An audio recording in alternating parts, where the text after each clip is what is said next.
Bueno, acá estamos en este encuentro, tenemos la verdad que la alegría de contar con Pablo Farneda hoy, en una temática que yo creo que bueno, nos abre mucha pregunta hoy como analistas en nuestras clínicas, pero también en las complejidades que vivimos en el campo de la subjetividad, ¿no?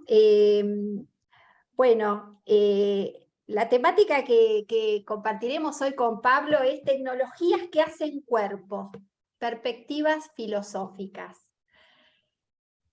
La verdad que, bueno, te saludo, Pablo, un gusto enorme, como te decía esta semana que cuando hablamos,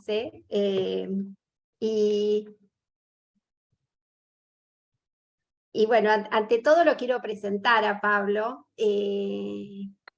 y comentarles también la posibilidad de estos encuentros con él en la PPG, muchas veces escucharlos. Un poco antes de este comienzo hablábamos de eso, ¿no? De una institución que nos abre líneas de pensamiento, nos abre a la interdisciplina, y bueno, y Pablo ha sido en esto siempre sumando aportes, ¿no? Desde su mirada filosófica, desde el arte, desde su cabeza para pensar la complejidad, que nos acerca a autores que verdaderamente son complejos en su abordaje, de una manera simple, de una manera llana, de una manera también sensible, que lo hace disfrutable, ¿no? Yo creo que la filosofía con vos, Pablo, es disfrutable. Yo cursé un taller en el 2021, también en tiempos de pandemia, a las tardecitas ahí, estabas vos junto con María Laura Méndez, y la verdad que un lujo, un lujo. Ojalá bueno, que este encuentro nos permita abrir a este gusto por pensar lo complejo, por estos procesos de transformación de paradigmas que vivimos, que nos atraviesan en todos los ámbitos de nuestra vida, ¿no? Pero que de algún modo también en el campo del psicoanálisis nos invita a pensar de nuevo los conceptos fundantes del psicoanálisis. Así que bueno, por ahí iremos hoy pensando esto de los cuerpos. Y bueno, paso a presentar a Pablo, que muchos de ustedes seguramente lo han leído, lo conocen, pero bueno, vamos a compartir su recorrido, ¿no? Pablo Farneda es doctor en Teoría e Historia de las Artes en UBA, licenciado en Comunicación Social, docente de grado en la licenciatura en Comunicación Social en UBA y de posgrado en el doctorado en Arte y Tecnoestéticas. Ha sido y es docente en distintas instituciones psicoanalíticas del país, como el Instituto Universitario del Hospital Italiano, la APPG, la Asociación de Grupos de Buenos Aires, la Fundación Familias y Parejas de Apteva, el Centro Oro. También instituciones del extranjero, como la Sociedad Peruana de Psicoanálisis Vincular, el Instituto de Psicoterapias Vinculares de Arequipa, la Galería de Arte Ivonne Sanguinetti. Desde el 2018 es asesor y formador externo para el Ministerio de Salud de la Nación en temas de géneros y corporalidades. Dicta talleres y seminarios sobre arte contemporáneo, filosofía, historia del cuerpo, géneros y sexualidades. En 2021 ha publicado Cómo hacerse un cuerpo en el arte, prácticas artísticas y desobediencias al género, de Editorial Paraná, Fundación La Endija. Bueno, ¿cuánto recorrido? Lindo va a ser escucharte. Los currículums son graciosos. ¿Qué? Los currículums siempre son graciosos, porque uno escucha y dice, ¿en qué momento estuve ahí? ¿Cuándo hice eso? Porque uno los pone, pero después uno se olvidó que hizo todo eso. Pero eso y más, Pablo. Yo le dije, yo me voy a animar, y esto lleva 1 minuto solamente, a compartirles como parte de esta presentación una poesía en realidad de mi autoría, que es parte de la introducción de un capítulo, de un texto que, bueno, estoy ahí en periodo de proceso de publicación, de un capítulo que tiene que ver con los talleres de pregreso. Yo les comento que muchas veces de mi recorrido en trabajo en cárceles, pero que esta poesía habla de los cuerpos y que tiene que ver un poco cómo estos encierros de los cuerpos y la necesidad de salida de los encierros, ¿no? La poesía se llama Cuerpos con alas. Voces desde el encierro, miradas que se enfrentan al miedo y al desafío, huellas que fundan nuevos caminos y se fundan en ellos, cuerpos que inventan, manos que se enlazan y se potencian, ojos que cambian su modo de ver el mundo, brazos que empujan y alojan, sostienen y comparten, cuerpos que inventan, labios que revelan palabras silenciadas, pieles que inscriben marcas de vida y muerte, identidades que irrumpen, cuerpos que inventan, alas que atraviesan los muros y se empoderan de un hacer que rompe lo previsible, encuentros que nombran un saber desconocido. Hermoso. Bueno, Bueno, Silvia, muchas gracias. Muchas gracias por esta presentación y que además venga acompañada de un poema que siempre, como un poco como conversábamos también el otro día, siempre nos abre otro tipo de escucha. La palabra poética siempre nos permite acceder, entrar a otro registro, a un registro que justamente tiene que ver con la sensibilidad, y además de ese poema particularmente, a mí me toca cada vez que lo escucho, esa última expresión muy particular, que me gustaría que si podés repetir la última frase, me parece justo en torno a lo que necesitamos pensar hoy. encuentros que nombran un saber desconocido. Esto, ¿no?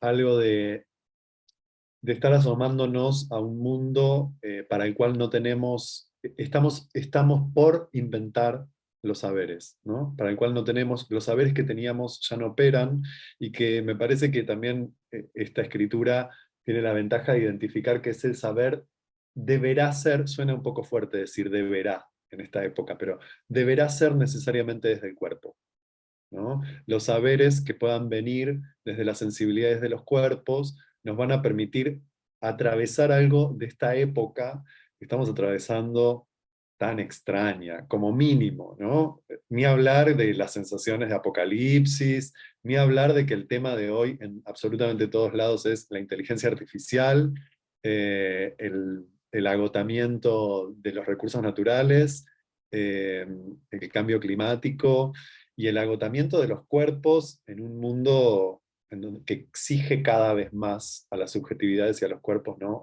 Al trabajo, a las deudas, a, bueno, todo este extraño mundo que nos inventamos y que a veces nos cuesta tanto parar y mirar y decir, che, pero ¿a qué nos subimos? ¿No? ¿Arriba de qué estamos? ¿Sobre qué estamos cabalgando?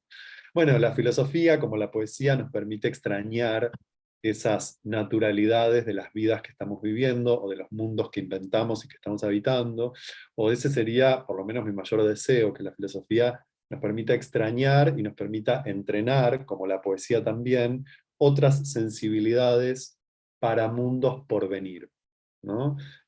Para mundos por venir, usando la palabra acá por venir, también como, bueno, para los porvenires. En un mundo en donde se habla tanto y todo el tiempo del futuro. No, a mí me interesa mucho más la expresión porvenir que futuro. Pensarla ahí filosófica y políticamente, ¿no? Eh, bueno, a ver, voy a chequear, voy a dejar abierto la ventanita de comentarios, porque así está bueno que podamos resonar y que ustedes también puedan conversar conmigo ahí. Y yo voy a exponer un ratito algunas ideas muy básicas. Quiero agradecerte además de la invitación, esta presentación tan hermosa. Eh, Vieron que siempre en los currículums pasa algo que uno pone las cosas que son las menos importantes en un punto. O sea, sí, son todas importantes, pero después uno en el currículum no cuenta que, bueno, que yo no puedo vivir sin el mate. Les cuento que parte de mi currículum vital es que soy entrerriano, que vivo en Buenos Aires desde hace 10 años, pero mi vida transcurre acá como en una especie de extranjería. Yo salgo por el barrio, a mí me dicen el uruguayo en el barrio, porque yo salgo con el mate, y me la paso buscando el río, un río que me cuesta mucho encontrar en la ciudad. Entonces lo pinto, agarro y pinto ríos en mis cuadernitos para no tener el río tan lejos. Y así voy por acá, como un entrerriano, un poco con otro tiempo, o buscando inventar otro tiempo en la ciudad. Me dormí una siestita hace un rato, como esas cosas que parece que en Buenos Aires no se pueden. Bueno, yo creo que en La Plata sí se pueden, ¿no? Tengo la sensación de que en La Plata es más fácil, ¿o no? Más o menos, dicen. Mira, La Plata es como un pueblo grande, Ok, pero igualmente, vos sabés que cuento algo, un detalle, mi hija vive en Gualeguaychú, en Entre Ríos, ok. y a raíz de eso yo voy bastante seguido, y ahí me doy cuenta que, por lo menos en Gualeguaychú y creo que en Entre Ríos, hay un tiempo más distendido, ¿no? Como nos pasa a nosotros los platenses cuando vamos a Buenos Aires, que sentimos que hay un tiempo más vertiginoso. Sí, O total. sea que hay como la cuestión del tiempo, cada lugar lo va tramitando, lo va generando de modo distinto, ¿no? Sí, total, y me parece que además es un tema de la época y justamente de lo que tiene que ver con tecnología y subjetividad, ¿no? O sea, por empezar, para hacer una introducción a ese tema, podríamos decir, voy a tirar algunas pinceladas sobre este tema, porque este tema es inmenso, ¿no? Pensar tecnología y sociedad hoy, tecnología y subjetividad, tecnologías que hacen cuerpos, es un montón. Voy a tirar algunas pinceladas que me interesa. En principio podríamos decir que la cultura occidental moderna, fundamentalmente la modernidad, convirtió a su matriz social, a todo el entramado social, lo convirtió en un entramado técnico.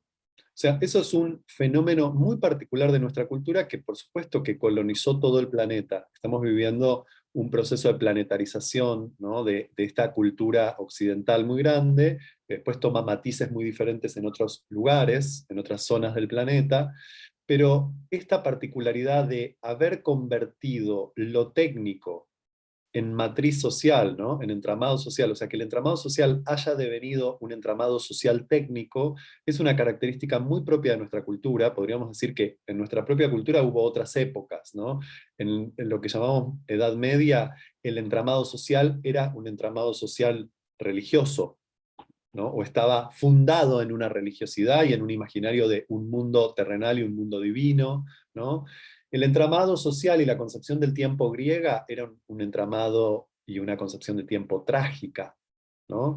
En donde la historia se repetía en el sentido de la tragedia y en donde el destino de alguna manera era inamovible en muchos de los mitos y los relatos. Bueno, la modernidad inventó una idea muy extraña, que es la idea de futuro, de alguna manera, ¿no? No existe, o sea, no es natural pensar en el futuro, es una construcción histórico-social y está ligado a este entramado social técnico, en donde además se piensa el futuro como avance y como progreso. Es cierto que hemos criticado toda esa matriz positivista del progreso un montón, ¿no? Pero sin embargo es inevitable que nos cale en nuestra subjetividad. Piénsenlo ustedes en la clínica, ustedes en sus propias biografías, pensémonos hasta qué punto estamos fundados, ¿no? Atravesadas por este imaginario en donde, bueno, la vida va para adelante. Ir para adelante implica una serie de reglas sociotécnicas que asumimos muchas veces sin preguntar. Por ponerles un ejemplo muy tonto, no importa la marca de celular que tengan, siempre sale un modelo con un número más. ¿Vieron esto de los números de los modelos de celular, ¿no? iPhone 7, iPhone 10, iPhone 13, ya salió el 14. Todos los que tenían el 13 ya están viendo cómo llegamos al 14, no importa. Galaxy hace lo mismo, ¿no? ¿Qué otra? No sé, Galaxy es una marca de celulares. Samsung. Samsung hace lo mismo. Bueno, no importa cuál, pero hay una lógica de futuridad, ¿no? De futuridad como avance, que podemos decir, ya entendimos que el mundo no es progreso, ¿no? Toda la idea del progreso de final del siglo XIX y el imaginario del progreso del siglo XX, de mediados del siglo XX, de que trabajabas, te comprabas una casa, se nos agotó, ¿no? Somos cada vez más generaciones que trabajamos sabiendo que no nos vamos a comprar una casa, ¿no? Sin embargo, el imaginario se actualiza de otras maneras. Eso también es parte del imaginario técnico de la época. Ustedes sabrán disculpar las ambulancias que suenan. Yo vivo frente al Sanatorio Güemes y esta es mi vida cotidiana. Eh, Pero se te escucha bien, Pablo. Perfecto, Sí, perfecto. sí, Sí, perfectamente. ahí se calma. Entonces, podríamos decir que esta matriz social técnica instauró una lógica de futuro y una lógica de la temporalidad que hizo que se pueda llamar a la propia época modernidad. La modernidad es un nombre que la cultura occidental moderna se da a sí misma, y fíjense la triquiñuela, ¿no? Llamarse a sí misma modernidad implica que es un tiempo que superó un pasado que se considera primitivo, que se considera superado, que se considera inferior. De hecho, hay una construcción de la Edad Media como edad oscura, ¿no? La Edad Media como la edad oscura de la cultura occidental, 1000 años de la oscuridad de la Edad Media, eh, que es necesario sostener para después decir que vino la modernidad a traer la luz, ¿no? El iluminismo, la ilustración, el pensamiento racional.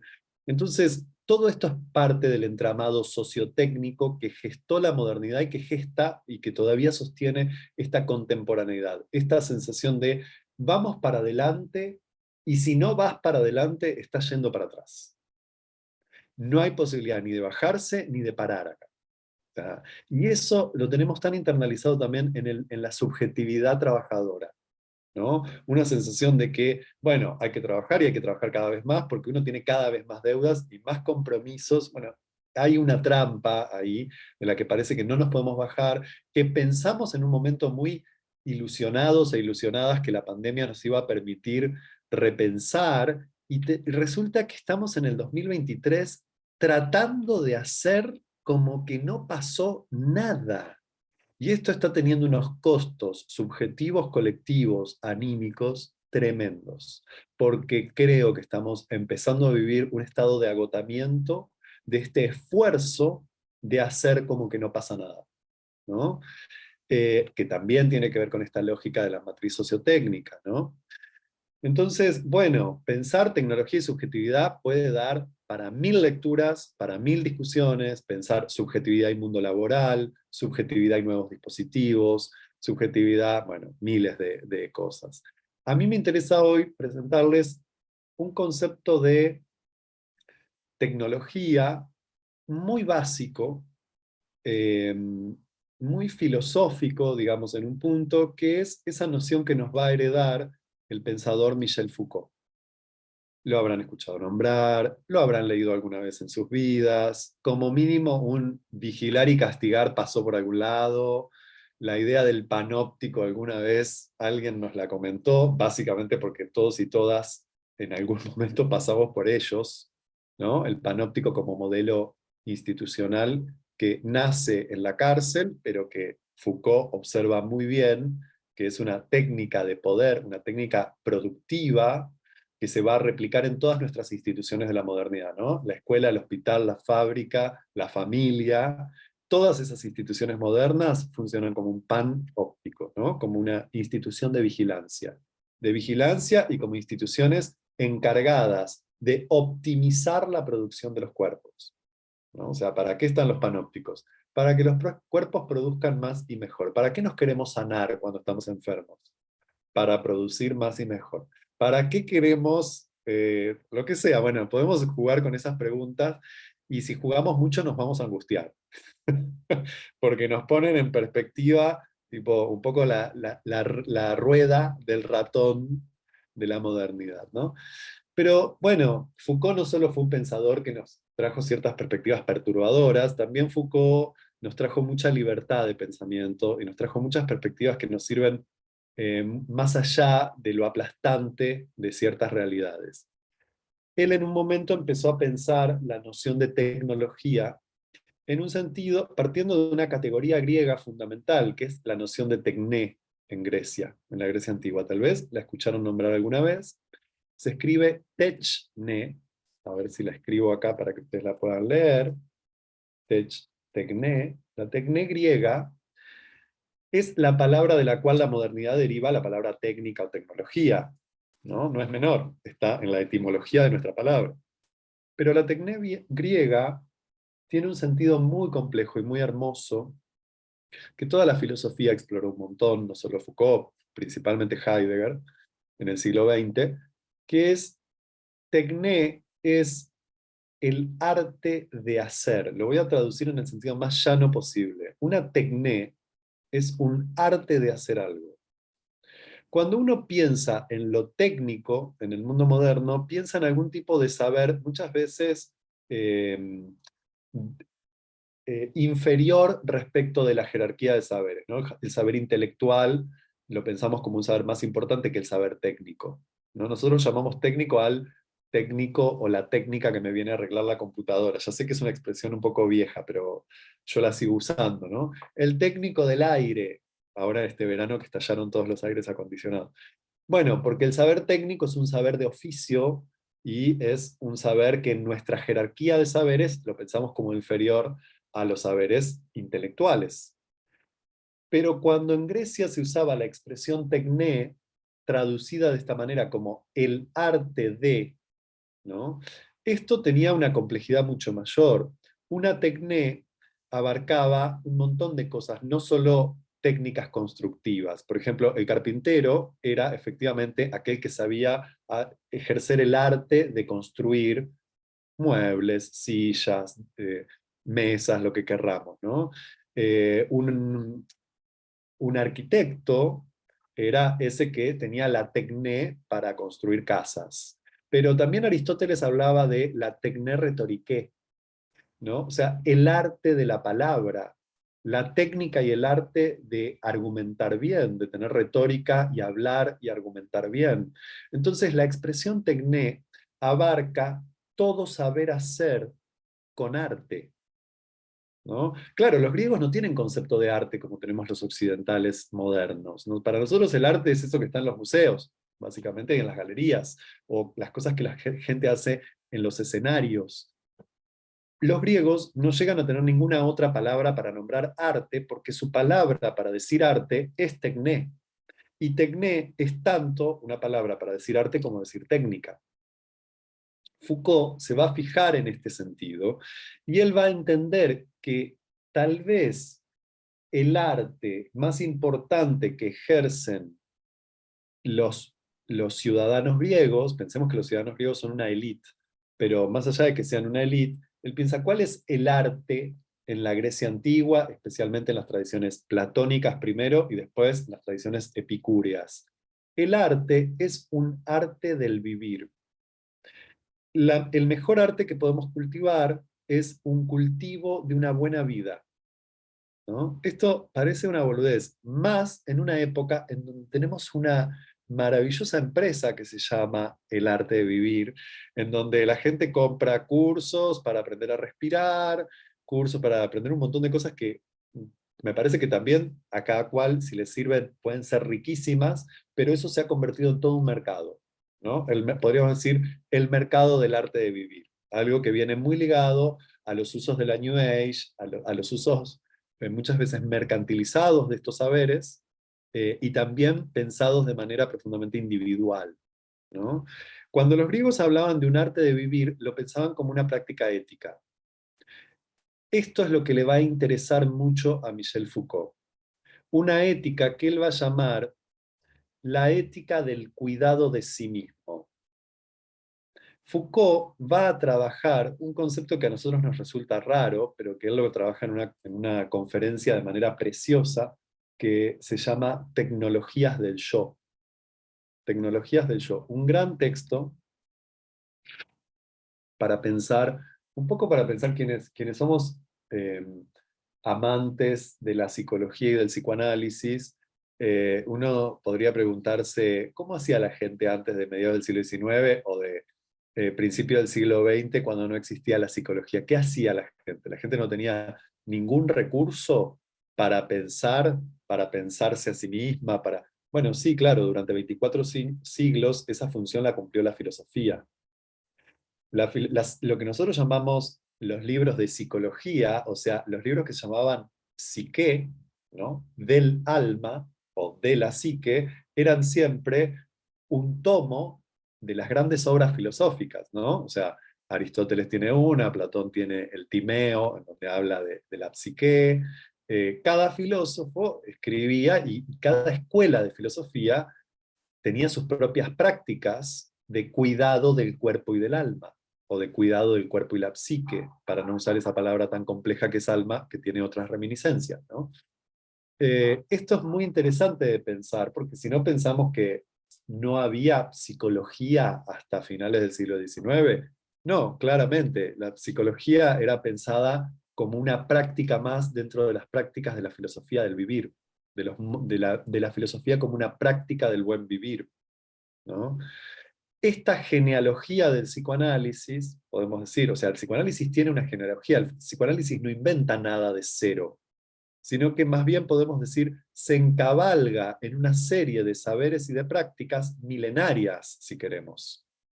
Hay un libro precioso que les recomiendo, de Jean Alouche. Tal vez escucharon hablar de Alouche, ¿no? El psicoanalista francés, muy famoso, que escribe un pequeño texto que se llama El psicoanálisis, un ejercicio espiritual, así entre signos de pregunta, ¿no? Y lo que hace es inscribir la tradición del psicoanálisis en estas antiguas prácticas epicúreas que los epicúreos llamaban ejercicios espirituales y que eran estos cuidados del sí mismo, esta ética del cuidado del sí, estas tecnologías del yo que describe Foucault. ¿Vamos bien hasta acá o les estoy apabullando con cosas? Vamos bien. No duden en interrumpirme o escribir ahí alguna pregunta si aparece. Alguien está pidiendo que se admita que debe estar alguien en sala de espera.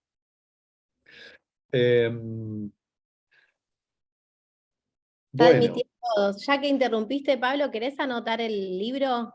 sí. ¿O te la No, es complico? Si no, más, porque ¿quieren que, viste los nombres por ahí y ¿quieren que les pase los dos textos acá por el chat y se los descargan? Eh, dale.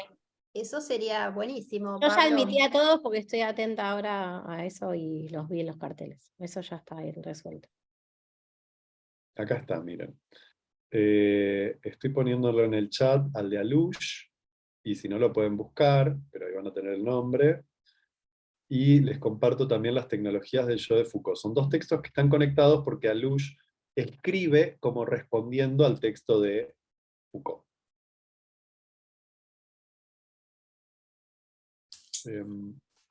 Bueno, estas son las lecturas que quería compartirles hoy, así que buenísimo que ya las puedan tener en PDF.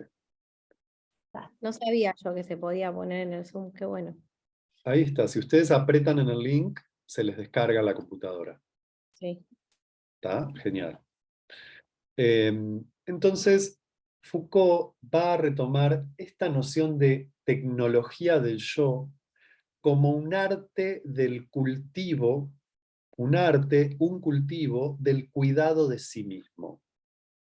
Es una noción para mí muy hermosa. Lo que pasa es que, como el propio Foucault lo advierte más de una vez, cuando uno la trae en la modernidad, la primera resonancia que activa es una resonancia profundamente individualista, porque nosotros casi podríamos decir que cuando decimos, bueno, yo me cuido a mí mismo, la frase suena a yo me cuido a mí mismo, los demás que se arreglen, ¿no? O yo me salvo a mí mismo, o yo me ocupo de mí, no me voy a andar preocupando por.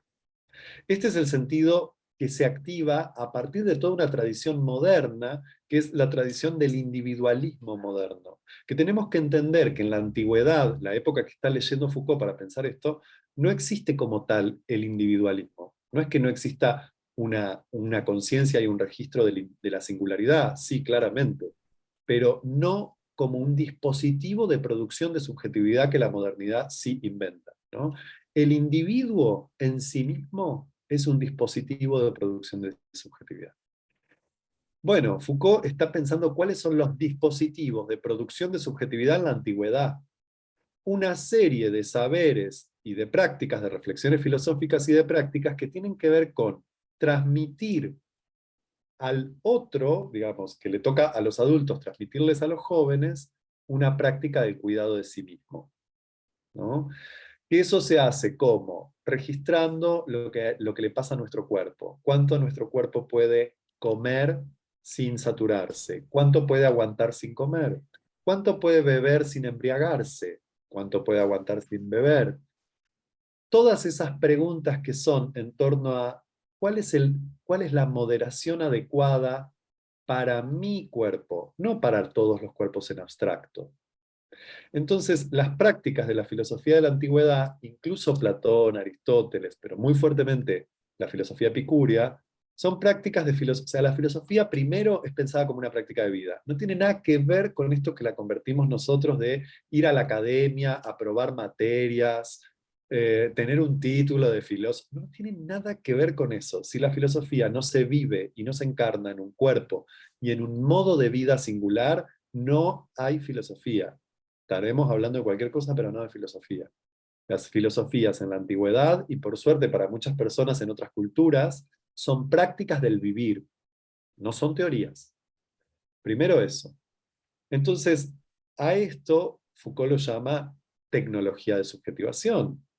El cuidado de sí aparece como un mandato ético que da forma, informa, conforma la subjetividad. En un sentido que es ético. ¿Por qué? Porque Foucault dice, en el momento en que somos capaces de ir aprendiendo a cuidar de nosotros mismos, evitamos que otros tengan que seguir cuidando de nosotros. Entonces, el cuidado de sí mismo es por excelencia una práctica ética. No tiene que ver con me cuido yo, me salvo yo. Tiene que ver con me cuido yo, aprendo yo a cuidarme para no tener que hacer a otros encargarse de mí, no tener que hacer responsables a otros de mí. ¿Se entiende el giro filosófico, político, ético que está dentro de esa frase? Es muy importante porque Foucault dice, esa fue una tecnología del yo de la antigüedad, ¿no? Una práctica de transmisión de lo que se llama autonomía, autónomos. ¿Qué es autónomos? Uno podría decir, bueno, ser autónomo es yo me doy mi propia ley. Y si yo me doy mi propia ley, no me importa nada. No, no, no. Pero autónomos, darse la propia ley, es al mismo tiempo darse el propio límite. El nomos es el límite, es el borde.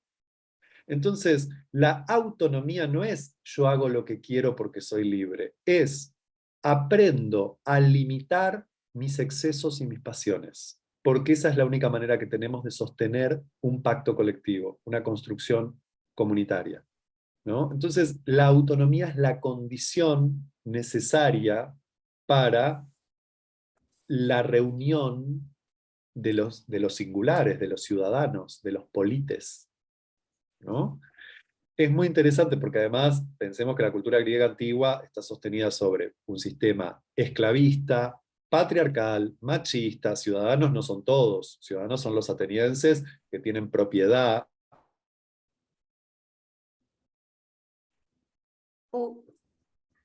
Se quedó como... Bueno, Se cortó. Ay, estaba tan se lindo. cortó, seguramente volverá a ingresar Pablo, pero bueno, podemos tomar esta pausa hasta que Pablo vuelva a entrar para resonar con algunas de las cosas que él nos está diciendo, ¿no? Ética del cuidado de sí mismo, ¿qué nos dispara, ¿no? Este sí mismo del que nos habla Pablo es un sí mismo del yo. Ahí está Pablo nuevamente. ¿Entró de nuevo? No lo veo yo, no. ¿No?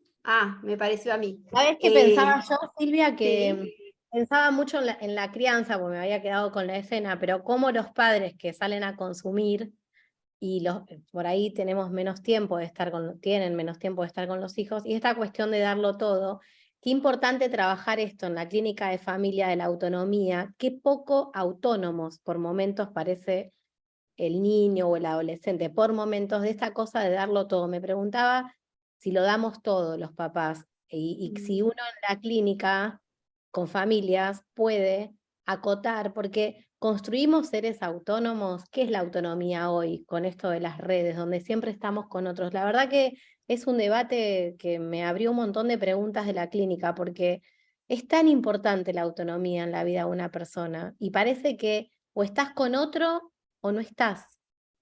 Entonces me parece que él trae algo importantísimo para trabajar con los pacientes.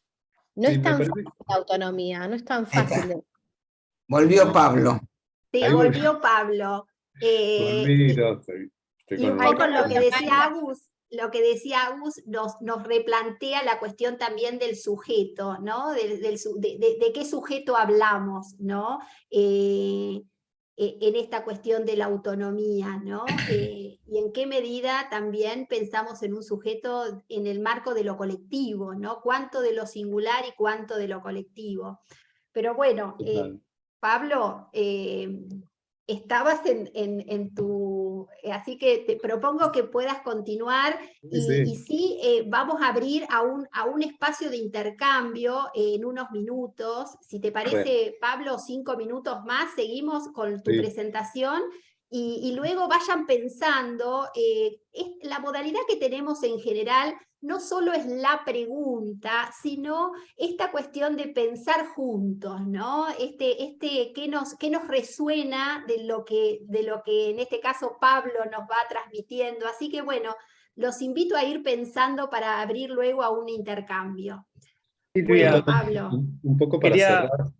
Ajá, hacerle un comentario a Pablo. La verdad vengo disfrutando de tu presencia, así que gracias por acompañarnos aquí. gracias. La única palabra que quiero acercarte a ver en este recorrido que estás haciendo, que está más que atrapante, hablaste de cuidados.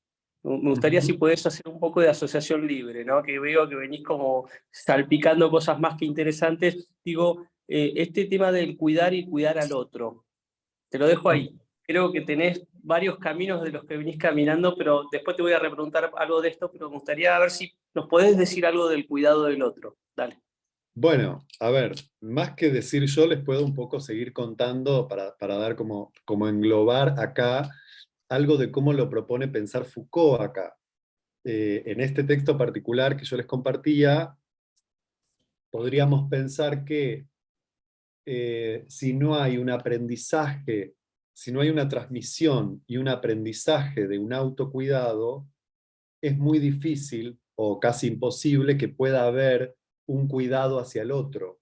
Casi la imagen sería si alguna vez nos subimos a un avión y aparecen todas las explicaciones cuando nos subimos a algún avión de todo lo que hay que hacer, qué pasa con el avión. Y cuando caen las máscaras, cuando aparecen las máscaras de oxígeno del avión, lo primero que te dicen en cada vuelo es, primero se coloca la máscara usted y después ayuda a la infancia a colocarse la máscara.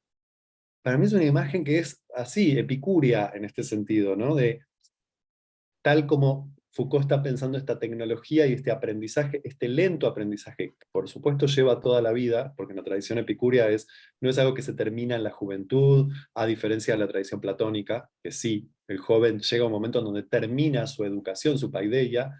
Epicuro decía, nunca nadie es demasiado viejo para empezar a filosofar, porque empezar a filosofar es aprender a cuidarse, para poder formar parte de esa comunidad y de ese cuidado que es en red, ¿no? Por eso, en este sentido, el cuidado de sí mismo, como Foucault lo trae, es una ética, no es una preocupación individual, es una preocupación vincular, siempre es vincular. Él lo trae por ahí. A mí lo que me interesaba más, como para cerrar todas estas reflexiones, es esta extraña utilización de Michel Foucault, que hace Michel Foucault, de la palabra tecnología. Porque en este mismo texto que yo les pasé, Él va a decir que la tecnología de la filosofía antigua, una tecnología del yo de la filosofía antigua, fue la expresión, el cuidado de sí y todo eso, y todas las prácticas que acarreaban. Él va a decir que con el traspaso al cristianismo, a la época del cristianismo, y el momento en que el cristianismo se convierte fundamentalmente en religión triunfante del imperio, el cristianismo va a proponer una nueva técnica, una nueva tecnología del yo, una nueva tecnología de subjetivación, o incluso podríamos decir un nuevo dispositivo. Y eso es el pecado. El pecado es un tipo de dispositivo tecnológico. Me gusta joder con esto, o sea, me gusta jugar con esto de que nosotros pensamos que los dispositivos tecnológicos son los celulares, que lo son, no es que no, son dispositivos de subjetivación, claramente. Pero Foucault nos está invitando a pensar que la noción de tecnología es mucho más amplia. ¿Qué ventaja tiene esto para mí? Sacarnos de una cierta matriz de pensamiento en donde habría algo así como una vida no tecnológica y una vida sí tecnológica, en la que estamos ya atrapados y parece que no podemos salir, y este destino inexorable de las nuevas tecnologías. Y me parece que Foucault nos da herramientas para pensar, para volver a pensar algo de lo que nos está pasando con los dispositivos, con las instituciones, cuáles son las tecnologías que ya no están operando más como operaron, y cuáles son las que sí están operando en direcciones y en sentidos que nos parecen aterradores muchas veces, ¿no? Pero sacarle a la noción de tecnología esa sensación de extranjería por fuera de lo humano. Devenir humanos es devenir humanos dentro de dispositivos culturales, de tecnologías. Entonces, no hay cultura que no las tenga, ¿no? O sea, no existe, no es que, les pongo un ejemplo que yo uso mucho por lo gráfico que se puede volver, ¿no? Cuando, no sé, por ejemplo, lo digo así, cuando mis amigas se van a Córdoba a hacer retiros en el medio de las sierras, a sincronizar sus ciclos menstruales con los ciclos de la luna. Lo primero que diría mucha gente es esa hipeada. Se van a una hipeada tremenda, ¿no? Bueno, esos saberes que tienen que ver con ritmar los ritmos circadianos del cuerpo y los ciclos corporales, los ciclos menstruales, con ciclos naturales, en principio, vamos a decirlo así, con ciclos cósmicos, en principio nosotros diríamos, ay, es una vida más natural. No es una vida más natural. Son otras tecnologías, son otros saberes sobre el cuerpo, sobre la naturaleza, sobre los ritmos, ¿no? Los ciclos. No son menos tecnológicos que el mundo que estamos armando, que es extrañísimo, poblado de inteligencia artificial. Lo traigo para extrañar nuestras categorías e incluso muchas veces nuestra tecnofobia, lo cual no significa que entonces hay que celebrar todo lo que este mundo tecnológico nos está proponiendo. No, estamos en un desastre, lo que estamos viviendo es un desastre. Pero no desde la lógica de la tecnofobia es que vamos a encontrar pistas para pensar lo que nos está pasando entre cuerpo y tecnología, ¿no? Bueno, acá me podría meter con todas las cuestiones de género y las tecnologías del género, pero no, me parece que no tenemos mucho más tiempo para eso, pero se plantean cuestiones súper interesantes. Pensar que hay algún tipo de género más natural que otro, no da para más. O sea, haber pensado que ser varones y mujeres cis era más natural que ser varones y mujeres trans, no hay nada más intervenido tecnológicamente que nuestro género. Nada. Desde el momento en que a alguien se le anuncia que tiene un bebé en la panza y se le dice, se le atribuye un género en base a la genitalidad de ese bebé en la panza o a los exámenes que se le hicieron, se le empiezan a aplicar imaginarios, ideales y tecnologías de género a ese cuerpo, incluso antes de nacer. No hay un cuerpo que no esté intervenido por las tecnologías del género, que no responda a ideales, a mandatos, a expectativas, a intervenciones materiales concretas. O sea, después nos podemos sentir como muy extrañados por las cosas que quieren hacerse las personas trans cuando transicionan y las que nos hacemos todos los días desde el momento en que nos despertamos para ser varones y para ser mujeres son increíbles, pero invisibles. Son invisibles, desde lavarnos los dientes, afeitarnos de una determinada manera la barba o no, o hacernos la depilación definitiva no sé dónde, como si no estuviéramos operando infinitas tecnologías de género sobre el cuerpo para ser varones naturales y mujeres naturales. Entonces, acá está la provocación de desarmar esta extrañeza con la palabra tecnología y cuerpo y tecnología que nos daría para, no sé, horas. Podríamos seguir. Yo podría seguir un montón de horas, pero sé que estamos todos cansados también. Es viernes, ya es hora de la cervecita. Así que abramos la conversación. Sí. ¿No? Que... Yo la verdad que los invito a compartir qué cosas fueron resonando, ¿no? Acá la saludo a Alicia Barón Dayan, también de la PPG. Bueno, qué cosas así, ¿no? En Hay este alguien que escribió. interjuego. ¿Sí? Hay alguien A que ver, escribió, que lo lea. Daira, dale, está Agus. espectacular lo que escribió. Quería decirle a Pablo que cuando lo vi en la PPG, no sé, tiene un rasgo él que es esto de la red y la horizontalidad y la humildad, que sabe mucho, pero siempre es con otros y desde otros, y a mí eso no sé, gracias, porque a mí me encantó eso tuyo, porque es un gran saber de una disciplina que no es la nuestra, pero la forma que tenés desde el amor y la horizontalidad creo que hay que copiarla, porque a veces nos ponemos omnipotentes, los analistas en la clínica también, y no podemos llegar a ese otro, ¿viste? Y yo le digo a los pacientes, abracen, hagan cosas, lloren, porque a veces es necesaria esa intervención. Y vos, al dar tus charlas, nos enseñás, así que para mí es hermoso que estés en nuestra carrera y yo estaba muy feliz y creo que muchos de los que te estamos escuchando vamos a copiar esa forma que no nos va a salir tan bien, pero que es por donde hay que ir, porque tiene algo él con la horizontalidad muy particular. Bueno, dice Daira. Sí. Segundo, Agus, mira, quiero decir algo porque me resonó lo que me dijiste y es, yo tuve la suerte y tengo la suerte de tener desde hace 20 años una maestra que es María Laura Méndez, que es una de las personas que más deslumbran con su saber, Sí. que es más capaz de abrir puertas, ser generosa. Entonces, bueno, yo me elegí la mejor maestra del mundo que me enseñó eso. O sea, no sé si después a mí me sale, pero digo que no importa tanto. Lo que importa es la pasión que le ponemos a lo que hacemos. Después lo que sabemos, lo que no sabemos, lo que leímos, lo que no leímos. Es más lindo compartirlo, digamos. Y María Laura es así, ¿no? Sí. Sí, se luce, por supuesto. María Laura abre la boca y es deslumbrante con todo lo que lee, lo que sabe. Siempre está leyendo más que yo. Siempre está como, Lauri, basta, le digo yo, basta, Lauri, descansa un poco, para un poco. Ella siempre ya armó un taller sobre algo que yo recién estoy empezando a leer, ¿no? Es increíble. Y así todo lo hace desde la pasión. Y me parece que, bueno, es eso. Tuve la suerte de tener esa maestra también. Lo quería decir porque no es menor. Bueno, qué lindo lo que decís. Sí, Ojalá pero Comparto las palabras de la Pablo. pasión, ¿qué? Que comparto las palabras de Pablo, digo, Muy en bien. relación a lo que es María Laura Méndez. Sí, es una maestra para tanta gente. Ujú. Y Bueno, además la pasión se transmite. Creo que eso también hace que se conecte de otra manera con el conocer, el pensar, donde el pensar es un descubrir, ¿no? Y el apasionado va en busca del descubrimiento, no del quedarse solo con lo que sabe. Y eso es muy valioso e interesante. Bueno, Re. leemos lo que nos Sí. comenta Daira.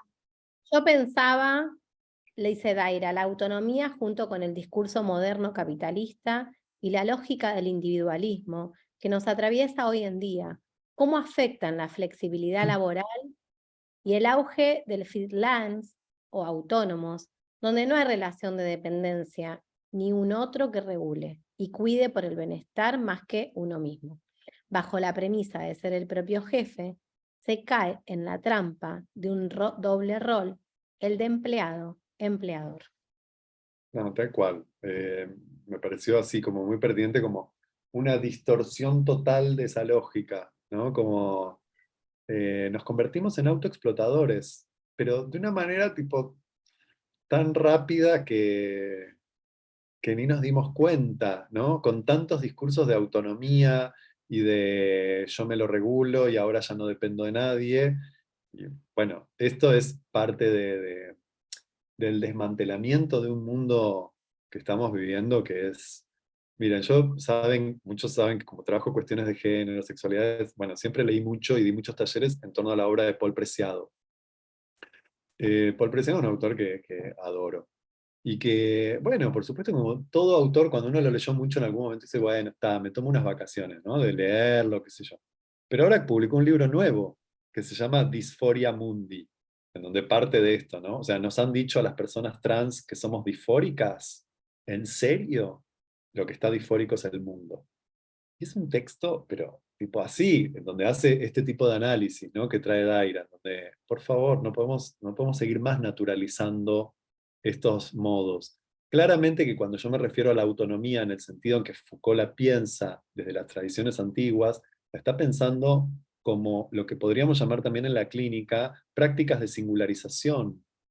Autonomía es práctica de singularización, es la posibilidad, o lo que también en la clínica en la psicoanalítica más tradicional en otro momento se llamaba trabajar con la particularidad, ¿no? Es trabajar en la singularización, no solo en la singularidad, como yo tengo algo que me hace singular, sino yo puedo entrar en procesos de singularización y desmarcarme de muchos de los mandatos. O sea, podríamos decir que un buen proceso clínico tal vez tiene que ver con eso, individual y colectivo, ¿no? Como desmarcarse de las lógicas que la época impone y naturaliza. Eh, en ese sentido pienso autonomía. Yo me quedé con mucha curiosidad de lo que traía Juan, como, ¿qué te resonó a vos, Juan, la noción de cuidado y del cuidado del otro y del cuidado de sí? Acá estoy con una charla paralela con mi pareja porque vamos escuchando la charla y nos dispara cosas. La verdad que dijiste la cervecita y da para que esta charla dure como 3, 4 horas más. Total. Yo pensaba, Pablo, hablaste de los cuerpos, ¿no? Y pensaba si es posible cuidar sin poner el cuerpo. Creo que en la clínica hoy me estoy encontrando con lanzando a las personas a poner el cuerpo en algún lado que puedan hacer algo ahí, ¿no? Que a veces se está poniendo el cuerpo, por esto un poco hablabas de un modelo de supervivencia, de que a veces tenemos el cuerpo puesto en lugares alienantes. Digo, ¿cómo poder poner cómo poner el cuerpo en lugares deseantes, ¿no? Ujú. Y digo, el miedo que genera eso, ¿no? Poner el cuerpo sería ir a una cita, ir al encuentro con otro, pretender buscar algo que te guste, hacer un taller. Digo, ¿cómo ves esto de poner el cuerpo hoy y el cuidado? Creo que pasaría por ahí, ¿no? Creo que es un gesto de autocuidado si ponemos el cuerpo en lugares deseantes. ¿Qué pensás? Aunque eso No, pienso que es exactamente como lo estás diciendo. No tengo la menor idea de cómo se hace, más que haciéndolo y cartografiándolo de manera singular, como en uno mismo, en las vidas de quienes, como cómo se van tejiendo esto. En tu trabajo en la clínica seguramente vos lo irás cartografiando, en qué momentos pescaste, escuchaste, viste que esa persona que venía poniéndole el cuerpo a lo alienante pudo correr algún pie y empezar a poner un pie, ¿no? En otra zona. Seguro que no hay receta para eso, pero me parece que es tal cual, que a eso podríamos llamar hoy cuidado, ¿no? Que es paradójico porque es un riesgo, ¿no? Es paradójico. Se me vino esta escritora que yo amo, Andu Formantel, que por ahí la conocen, que fue muy publicada en los últimos años, y que tiene este libro tan hermoso, psicoanalista, filósofa, que se llama Elogio del riesgo.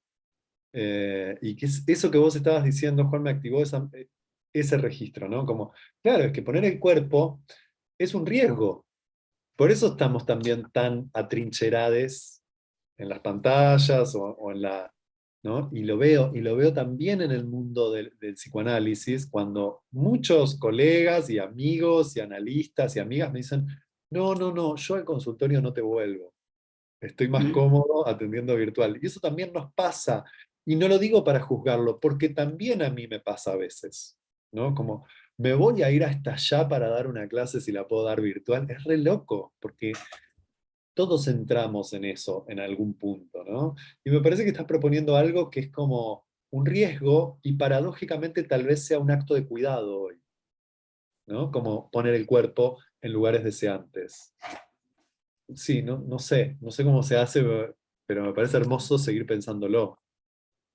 Pablo, cuando dijiste recién esto de elogio del riesgo, se me presentó esto de elogio a la inactividad. Creo que es así, un libro de Byung-Chul Han, este filósofo tan renombrado, ¿no?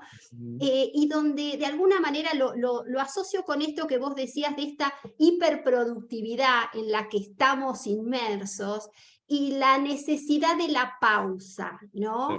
Del encuentro con el otro desde la pausa, no desde lo que tenemos que hacer, sino desde este no hacer nada. Bueno, algo de esto, donde algo ahí se produce, ¿no? Y lo ligaba con esta cosa de la ética del cuidado de sí mismo. ¿Cuántas veces necesitamos de esos tiempos de pausa para dejar que fluya o decante lo que estamos queriendo generar, ¿no? Porque esta cosa de querer producir, a mí me pasa a veces cuando quiero, no sé, preparar una clase y se me embrolla todo y la tengo que poner en pausa, ¿no? Y después solo fluyen cosas, pero cuando quiero hacerlo desde el deber, es todo muy engorroso, ¿no? Por lo menos algo de esto me pasa. No, mirá, a ver, me toca un punto muy personal esto que traes, porque, bueno, porque yo me pasé, o sea, podríamos decir que para el contexto, los años de pandemia, en un sentido laboral, para mí fueron buenísimos, porque yo empecé a dar grupos, siempre tuve grupos de estudio desde mis 28 años, ahora ya tengo 40, sí, antes tal vez también. Entonces hace muchos años que vengo teniendo grupos de estudio y hace 20 años que doy clases en la universidad y tenía grupos chiquitos. Cuando empezó la pandemia, yo abrí grupos virtuales y los grupos virtuales empezaron a llenar. Y eso empezó a crecer y empezó a aparecer cada vez más gente. Y entonces yo contraté un asistente y entonces empecé a tener distintos horarios y distintas lecturas.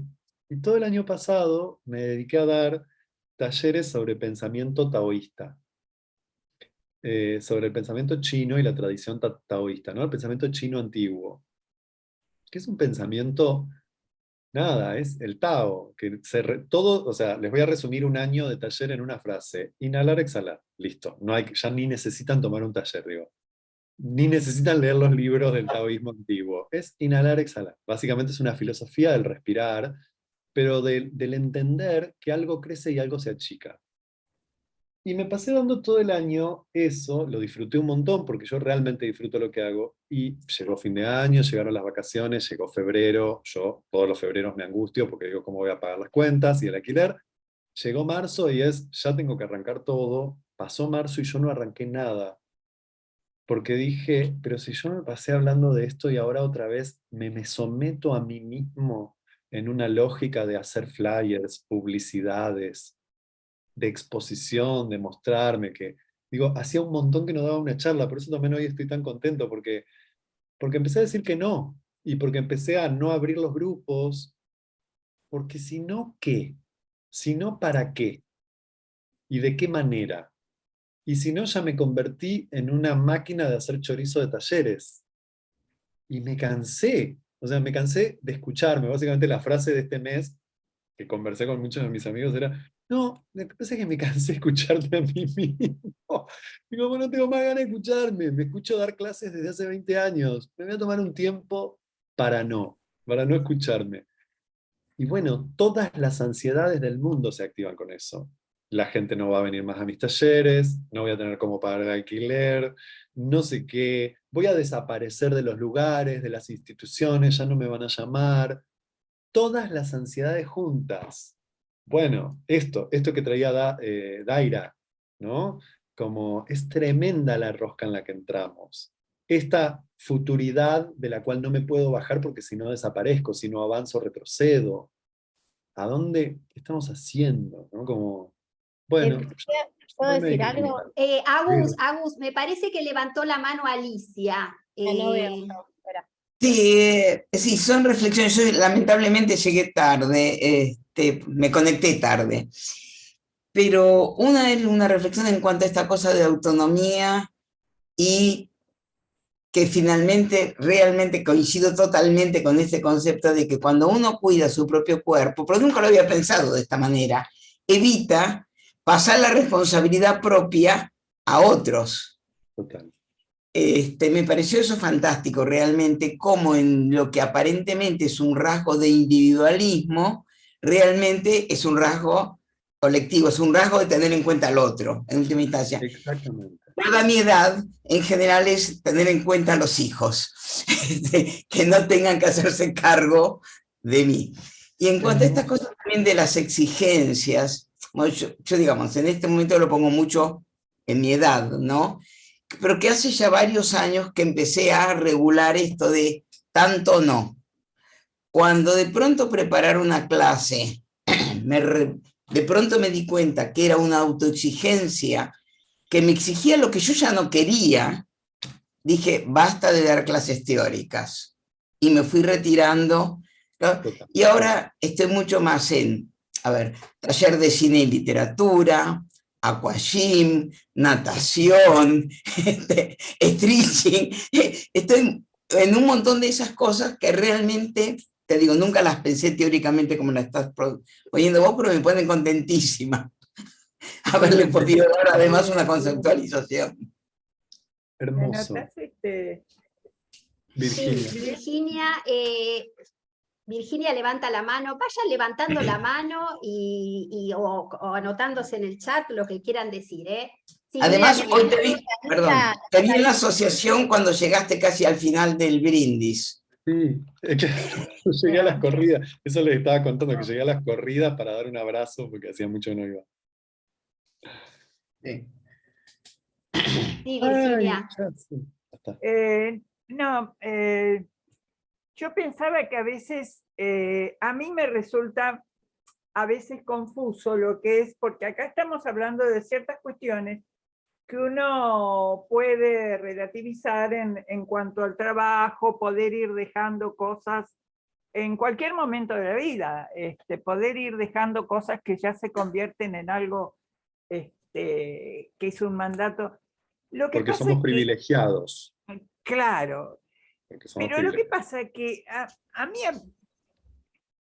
reconozco que me ocurre de toda la vida, no tener a veces claro si algo que era cualquier oportunidad de encuentro, de disfrute, no formaba parte también de una ristra de mandatos, porque también el mandato al disfrutar, el mandato, por ejemplo, bueno, no sé, a mí me resultó sospechoso que hace unos 20 y pico de años, a tanta gente amiga mía, que era muy sentada, digamos, sentada de sentarse, de golpe le encantara salir a correr a cualquier hora de la noche, de la mañana, se comprara las zapatillas, aspirara todo el monóxido de carbono porque corría de noche, bueno, qué sé yo. Y bueno, pero además, no venía con queja porque, che, cuánto me cansé trabajando. Venía con, qué bárbaro, qué placer lo que corrí, y eran unas lenguas fuera. Pero bueno, ¿cómo diferenciar Buenísima. ciertos mandatos de así se es feliz, de cosas que se imponen para un consumo? Porque Adidas tenía que vender zapatillas, de golpe en la Argentina empezaron a correr cualquiera, de cualquier forma, qué sé yo. No sé, eso siempre ha sido con todo, con cualquier cosa que placenteramente se consume.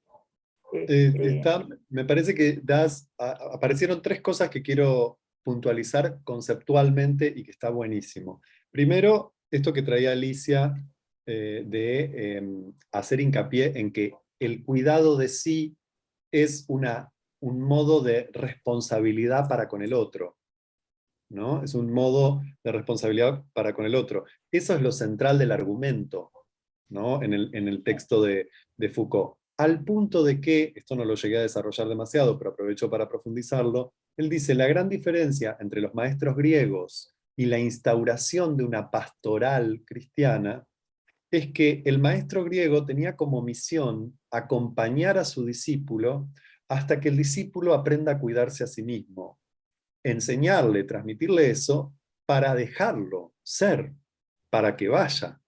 La pastoral es un tipo de relación de rebaño en donde vos nunca dejás de depender de alguien que te diga cómo tenés que vivir, ¿no? Entonces, esa es la diferencia entre el pastor, las ovejas, y la autonomía tal como la piensa la Grecia antigua, ¿no? Ahí hay un matiz que es muy interesante, porque uno podría pensar, bueno, ¿cuáles son nuestros nuevos modos de rebaño? ¿No? Porque creemos que somos muy seculares, pero tenemos nuevos modos de rebaño culturales, que son estos que trae Virginia, que tienen que ver con los rebaños de consumo. Entonces, si nosotros pensamos que el cuidado de sí mismo lo va a dictaminar el fitness, ¿no? Que es toda una tecnología del yo contemporánea, o lo va a dictaminar las lógicas de los laboratorios y las lógicas de los criterios de salud de esta contemporaneidad salvaje que estamos viviendo, en donde tenemos que hacernos 20 millones de estudios cada 2 meses, porque tenemos que tener todo bien, porque los dientes, porque la sangre, porque es increíble, o sea, el dispositivo médico biopolítico llevado al extremo, ¿no? De una continua preocupación por a ver si mi cuerpo está bien o en qué no está bien, y qué cosas tengo que tomar para compensarlo, todo eso que finalmente Foucault llamaba sociedades, que Deleuze llamaba sociedades de control, y que Paul Preciado llama sociedades farmacopornográficas, ¿no? Estamos viviendo en una época de sociedades farmacopornográficas. Esas son las tecnologías de subjetivación de hoy, ¿no? Digamos, una lógica de la imagen pornográfica, ya no solo ligada al porno en sí, sino que el noticiero es porno, que el modo en que nos asustan es explícito, que el modo en que nos muestran imágenes es porno, pero además un cuerpo gestionado por los fármacos. No importa si son drogas ilegales o drogas legales, ¿quién no toma algo en una semana? ¿No? Bueno, esto es lo que está trayendo Virginia acá, que es, pero pará, ¿qué es lo que nos dicen que es el cuidado de sí? Y cómo construir cuidado de sí que sea una práctica de singularización. Eso es otra cosa, porque eso nos lleva a una pregunta que es, ¿qué puede ser para cada quien un acto de libertad, un acto de emancipación, un acto de autonomía? Evidentemente, no es salir a correr, o tal vez para alguien sí, pero no en el sentido abstracto, porque yo no puedo decir en sentido abstracto cuál es la buena vida para el otro, ¿no? Es una pregunta siempre situacional, entonces eso no es menor. Y otro matiz filosófico conceptual que es precioso, es que cuando estamos hablando del sí mismo, piénsenlo casi en la medida de lo posible desde una filosofía derridiana. El sí mismo no es el yo, el sí mismo no es la identidad.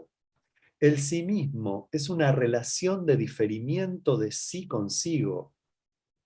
O sea, el sí mismo es una distancia conmigo mismo. Por eso el cuidado del sí mismo es un movimiento de volver a pensarme qué puede ser cuidarme en este momento en mi vida, en esta circunstancia, porque es una distancia respecto de mi propia identidad, de mi yo, ¿no? Eso es fundamental porque si no confundimos, o sea, confundimos el sí mismo como con una categoría tal vez más filosófica o analítica, yoica. Y no va por ahí cuando lo están pensando estos autores, ni Foucault ni Derrida. O sea, el sí mismo es un trabajo de diferimiento. Es un trabajo de diferimiento que nunca termina porque nunca se alcanza un yo, ni cerrado, ni completo, ni una identidad estable. Entonces es entrar en el hiato en donde yo no coincido conmigo mismo. Y por no coincidir, puedo preguntarme. Y por no coincidir, puedo pensar qué es un acto de libertad, un acto político, un acto ético, un acto de autonomía. Porque si no, el yo funciona como una oficina burocrática, dice Sueli Rolnik. ¿Y qué pasa en las oficinas burocráticas? Que nadie se pregunta nada. Te dicen, no, el sistema no lo admite. Ah, ¿y no lo podríamos hacer de otra forma? No. Y no, bueno, yo estoy haciendo mi trabajo. Acá dice que esto sí, que esto no. Y si vos no trajiste este papelito, entonces yo no te puedo ingresar el no sé qué. La famosa empleada de Gasalla que nunca ha tenido tanta actualidad como cuando querés llamar a Fiverr. Increíble. Tipo, tratar de que me reduzcan el plan de Fiverr, el de los 10.000 pesos que pago para tener internet, es como pasar por una oficina de la empleada de Gasalla. Bueno, es esto, el yo es la oficina burocrática de la subjetividad. La subjetividad es mucho más que el yo. Es un proceso de diferimiento continuo, en donde se abre una posibilidad de diferir de quiénes somos, de diferir de nosotros mismos. Y en donde se abre la posibilidad de la ética y la política. Si no, no hay ética y política. Si no, hay burocracia. Si no, estoy viviendo burocráticamente, estoy haciendo lo que me dijeron que tenía que hacer. Y piensen si el análisis no sería justamente espaciar ese empalme, ¿no? Esa cosa apelmazada del yo consigo mismo, ¿no?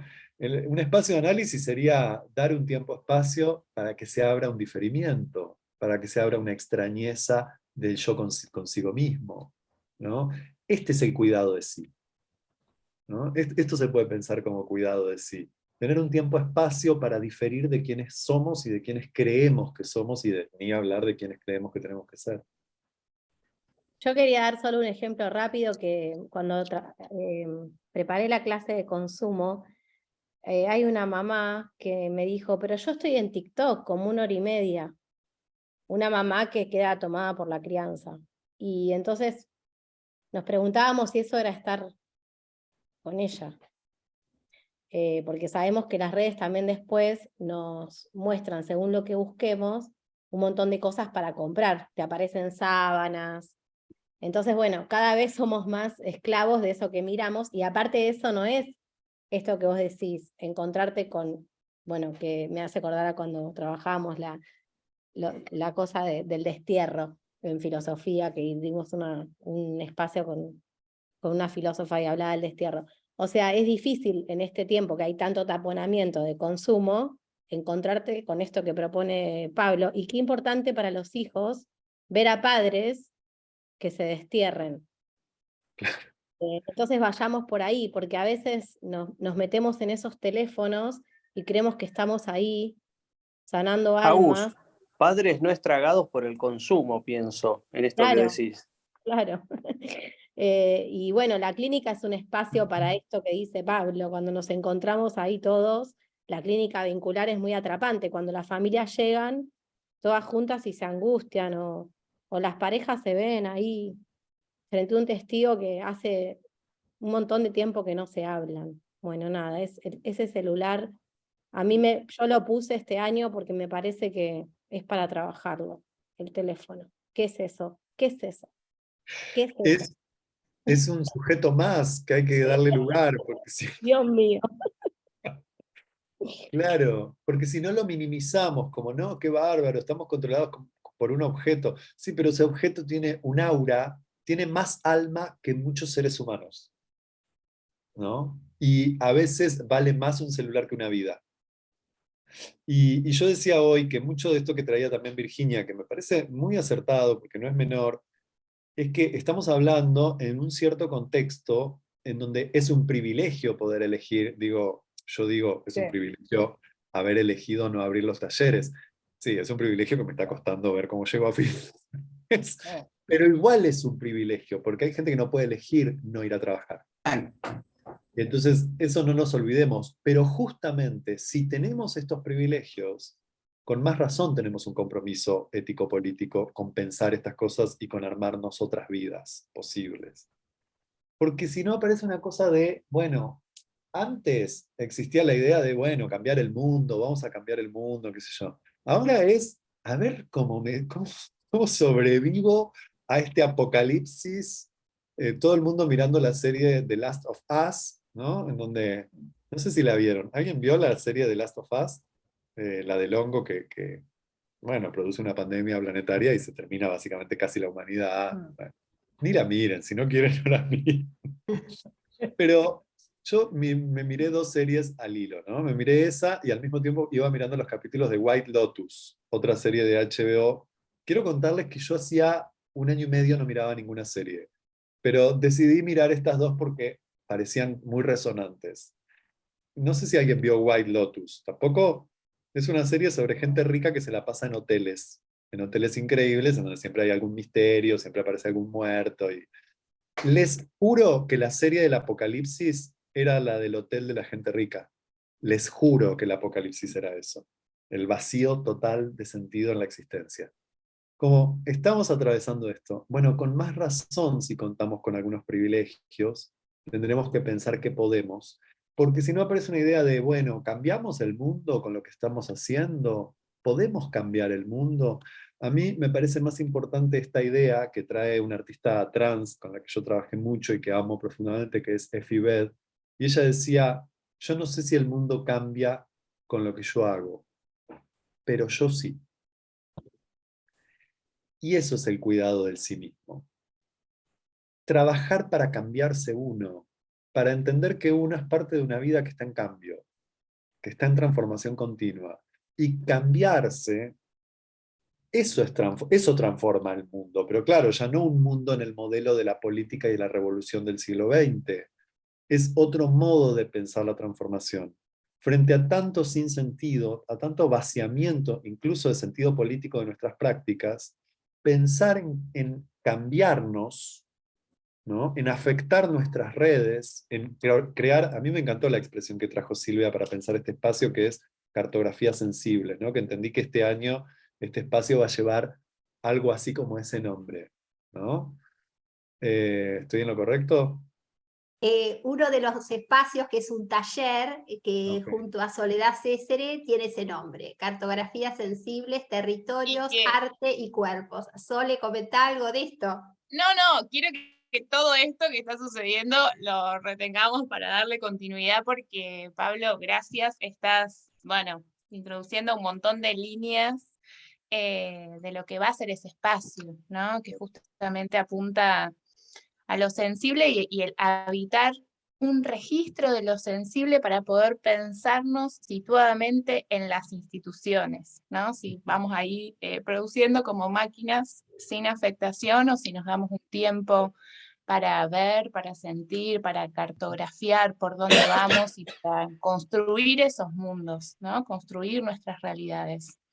Desde el arte, ¿no? Desde el arte, y en esto pensaba que tanto hablamos en relación al cuidado, y que ha estado durante la pandemia bien resaltada la palabra cuidado, ¿no? De que hay que cuidarse, y cuidarse para cuidar al otro, y en esa lógica, ¿no? Y ahí aparecía mucho, sobre todo en relación a los profesionales de la salud, el cuidado de los que cuidan, ¿no? Y entonces, bueno, si encima tenemos ese plus, que nuestra profesión o nuestra tecné tiene que ver con cuidar a otros, ¿no? Cuán importante tiene que ver con cuidarnos a nosotros mismos.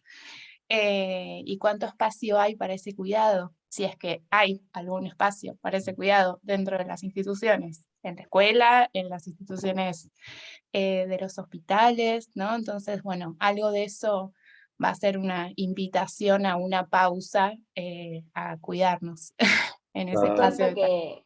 que decís, Soledad, la otra vez yo trabajo en hospitaleños y formo parte de un espacio que es re largo el nombre, pero el comité es de prevención, erradicación, de la violencia, ¿no? Y hay un programa del Ministerio de Salud, por lo menos de la provincia, no sé de Nación, que se llama Cuidar a los que cuidan.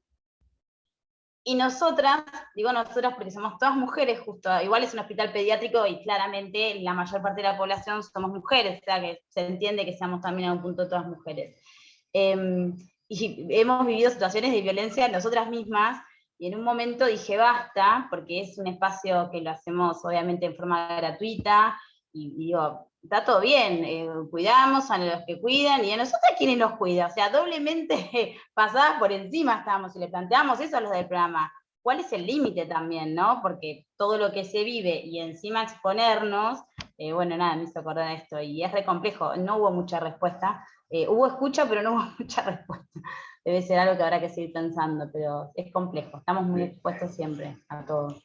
Estamos en una rarísima, pero me interesaba pensar esto de el cuidado de sí como una práctica que no es individual, que tampoco es homogeneizable, de manera que para todos va a resultar lo mismo y de la misma manera, que hay ahí una posibilidad de pensar lo singular, y bueno, y de pensar un montón o sea, creo que tenemos que pensar todo de nuevo, ¿no? Pienso en las instituciones de las que vinimos y que sentimos que hacen agua en un montón de lugares. No sé, tenemos muchos desafíos. Puede ser tremendamente desesperanzador o puede ser tremendamente estimulante, ¿no? Creo o puede ser todo eso junto. Y que tal como lo planteaba Soledad recién, sonaba como, bueno, ahí está buenísimo. Yo sé que tengo algo que para mí es, yo vivo como, no sé, como un exceso, que es que abro 20 líneas. Abro 20 líneas de lecturas y nombro 20 autores y traigo. Y después en algún punto todo eso se anuda o no, más o menos. Por eso también me gustaba la idea de dejarles esos textos en el chat para que quienes tengan ganas. También recién hablando sobre esto de el diferir y el diferimiento, lo nombré a Derrida, pero para mí ahí mi gran aliada y gran maestra es Alejandra Tortorelli.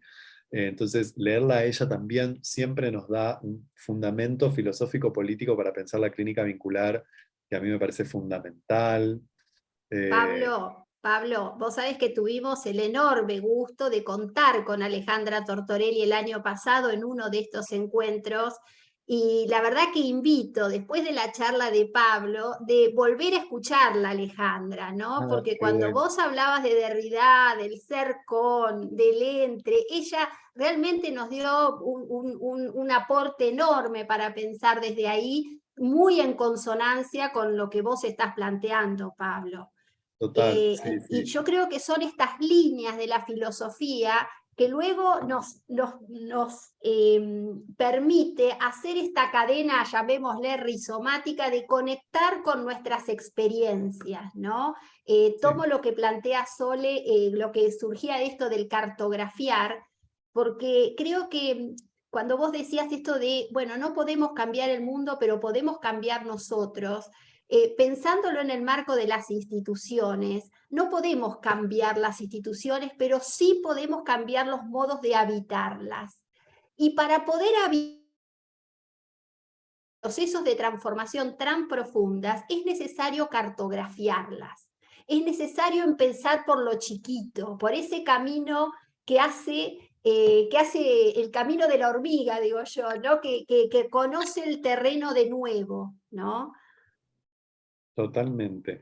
A mí me parece una imagen hermosa, pero me gusta más todavía cuando la relacionas con las hormigas que con los conceptos guattarianos. O sea, las hormigas hacen eso. Todos los que nos criamos en un jardín, ellas buscan cuál es el mejor camino para llegar al alimento y después poder proveerse para el invierno, ¿no?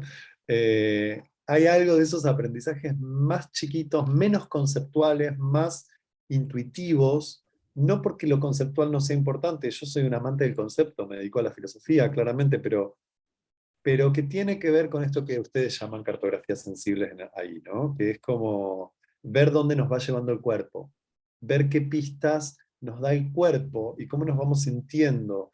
Eso es brújula. Lo que pasa es que no tenemos ninguna, ya iba a usar malas palabras, pero ninguna institución que nos haya transmitido esa confianza en que el cuerpo me puede decir, que yo lo puedo escuchar y que puede estar bien, ¿no? Bueno, incluso pensar que un espacio, no sé, yo pensaba eso, un espacio de análisis que siempre decimos como, bueno, porque el espacio de análisis que gira en torno siempre a la palabra, o el espacio de análisis individual, no importa. Cuando alguien llega a análisis, eso ya es un colectivo. Pablo, quería acercar justamente algo de, en el cuatrimestre pasado, en el módulo pasado con AUS, trabajamos un poco lo que es la implicancia, el cuerpo del analista y demás, y decidí un poco laburar sobre eso en la entrega que hice con ella. Hubiera venido bárbaro escucharte antes de esto porque aportaste muchísimo de lo que de lo que por ahí me quedó un poco para trabajar, pero bueno, quizá algún día lo retomo. Pero sí me resonó mucho cuando hice ese trabajo de la implicancia del cuerpo del analista, justamente yo en mi estado de embarazo y demás, me resonó mucho esto de lo conceptual y de rever conceptos como el lugar del muerto que tanto nos ha propuesto lo académico, ¿no? Nuestra formación del psicoanálisis. Y traje mucho, releí mucho y lo profané mucho, digámoslo así, a ese concepto, pensando en esto de cartografiar lo sensible también de mi cuerpo, de lo que estaba pasando en ese entre, y de mi experiencia, porque laburo mucho relacionado a lo que yo estaba viviendo en embarazo, laburo mucho acompañamiento de gestaciones y demás. Entonces estaba muy relacionado mi cuerpo, mi implicancia, mi experiencia, más allá de lo académico que me he formado, sino desde la experiencia y de lo sensible de mi cartografiar esto de diferir en mí sí mismo. No sé si se entiende lo que estoy diciendo, me estoy Sí, mezclando. no, perfecto. ¿Cuánto de eso se correlacionaba con este lugar de muerto que me proponía la carrera durante tantos años, ¿no? Lo profané mucho, no sé cuánto de eso pudo leer Agus en el trabajo, pero me aporta mucho esto que traes vos porque abrí muchos conceptos que no tenía, como para seguir investigando sobre eso.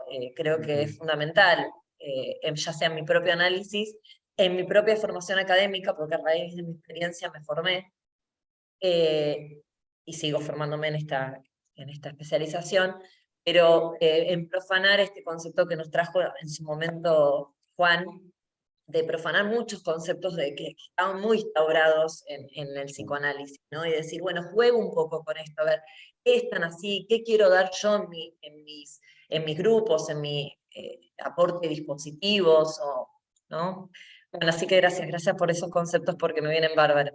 Para seguir. Hablemos del pasado, Pablo, porque acá la unidad se llamaba el cuerpo del analista, y esta institución pone al cuerpo en juego, el Colegio de Psicólogos mucho lo pone, y aparte los alumnos cuando escriben se animan a decirse, y a mí eso me emociona, a veces lloro cuando leo, porque si vos estás ahí con tu cuerpo, sos mucho más potente en tu función, mucho más potente, pero para eso hay que romper lo instituido, porque la formación no te deja. Y bueno, y cuando una unidad se llama así, cuando te lo dice el profe, es como que vas entrando en esa trama y aparte te curás de esos vicios que te dejan los pacientes que te lastiman. Los pacientes lastiman porque lastiman las propias historias y hay que animarse a llorar a los pacientes porque hay que sacar todo eso para sanar. Bueno, por ahí vamos y ellos van pudiendo y a mí me parece que la clase de hoy le da otra, la clase que hoy hablábamos era la de Tortorelli, de Filosofía del Destierro, le da otra vuelta a seguir animándonos y no dejamos de ser profesionales, porque la teoría está al lado nuestro todo el tiempo, porque nunca dejamos de leer ni de aplicarla. Sí, no, es hermoso. Lo que pasa es que, bueno, también el lugar del profesional es una identidad tranquilizadora. Por eso es tan hermoso pensar todo esto como un oficio, como una tecné, como dijeron en un momento, alguien dijo la tecné de... porque bueno, te permite desasirte de algo, de esos amarres identitarios. Y nos da mucho terror quedarnos sin identidad, bajarnos del Instagram, bajarnos de ciertos lugares. Y nos da terror, y sí, porque vivimos todavía con las lógicas de unos mandatos identitarios tremendos. Y el cuerpo todo el tiempo te deshace de la lógica identitaria, porque el cuerpo es lo que está cambiando, es lo que está envejeciendo, lo que se está enfermando, lo que se está curando. El que está en gerundio es el cuerpo. Y entonces, como es interesante como un lugar para invitar a dejar pensar. Un poco yo siempre digo eso, que pensar no es un trabajo intelectual, pensar es una práctica corporal. Uno piensa en el cuerpo, en el sentido de uno piensa en el territorio que es el cuerpo, porque no hay otro lugar. Y si no nos pasó algo en el cuerpo con los conceptos y con lo que estábamos pensando, entonces no pensamos, hicimos alguna otra cosa. Aprendimos de memoria, intelectualizamos, racionalizamos, pero cuando uno piensa, lo siente en la panza, en los brazos, en los genitales, en el pecho, se siente. Pensar se siente, ¿no? Eso es pensar para mí, esa es la relación con la filosofía que a mí me copa. Pablo, vos sabés que yo justamente lo que vas diciendo, pero calza justo con lo que yo estaba sintiendo en cuanto a una contradicción personal. Porque miro el reloj y estamos en tiempo. Sí, Y ya. el cuerpo quiere seguir. ¿No? Entonces, nada, ¿qué escucho? ¿No? Así que se me ocurre que nos dejás con muchas ganas de seguir resonando esto que bueno, podremos recuperar en la grabación y seguramente en los encuentros, ojalá en alguna otra oportunidad nos volvamos a encontrar acá y seguramente si no en otros espacios porque vos vas a seguir compartiendo porque esa Sí, pasión tiene que seguir produciendo, aunque no sea con la lógica productiva de la cual te referías, ¿no? totalmente. Así que nada, te propongo cerrar el último minuto con lo que quieras comentar de este encuentro, Pablo. No, este encuentro ha sido un placer, además para mí es el placer de volver al ruedo también, de volver a conversar, de algo que pasa en estos tipos de encuentros y que a mí reconozco que me gusta generar, pero también es algo que uno propone y después uno ve si pasó o no, que es la intimidad entre extraños y extrañas, ¿no? O sea, en principio, con la mayoría de la gente aquí no nos conocemos, pero siento que se puede armar un espacio de pensamiento íntimo, en donde lo íntimo no es lo privado, sino es lo sensible. Es un modo de pensar sensible. Y así que les agradezco por nada, por dejarse atravesar, por prestarse al encuentro, por compartir conmigo lo que van pensando y lo que están haciendo en la institución, por haberme invitado. Tienen mi nombre, me pueden seguir en Instagram si quieren contactarme o preguntarme algo. Es Pablo Farneda. Yo suelo estar por ahí, soy demorón para contestar, pero estoy. Y bueno, y Quedás un agradecerles. ratito leyendo, Pablo, porque hay cosas lindas que te pone la gente, entonces. Sí, y mira, y una palabra que veo que se repite, un placer, o sea, estas cosas del cuerpo, que siente el Epicuro. cuerpo, ¿no? Buenísimo, gracias Sí. Nicolás. Gracias a Juan que se fue, me parece que se tenía que ir también. Eh, un placer para mí. Eso, un placer es una experiencia del cuerpo. Epicuro fundó toda su tradición filosófica en torno al placer del cuerpo. Epicuro era un materialista, él decía que había que dejarse de joder con un alma, con un mundo de las ideas, era un antiplatónico Epicuro, e hizo una filosofía del cuerpo y del placer como criterio de sensibilidad y de autocuidado. El placer es un criterio de autocuidado para Epicuro. Es una filosofía muy hermosa, investíguenlo si quieren.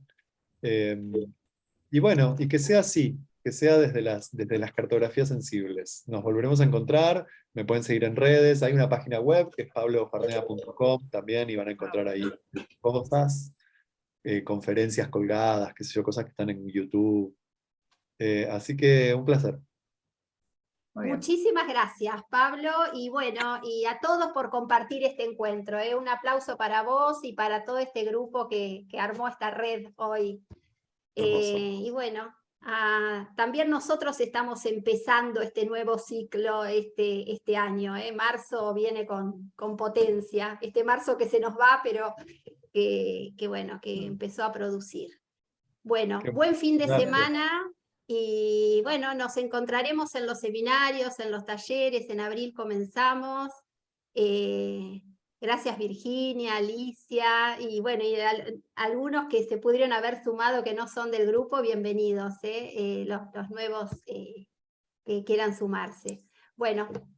Bueno. Pueden hacer Saludos. módulos también, separados, así que investiguen en el colegio que no es necesario hacer toda la carrera, se puede hacer de a pedacitos y mucha gente se copa en lo que puede, porque en eso no fuimos rígidos. No son solo 2 años, es lo que cada uno pueda. Así que si hay alguien de afuera que se quiera meter acá, es un espacio de pensamiento y de reflexión muy potente porque el grupo es divino y bueno, así empezó y así va a terminar.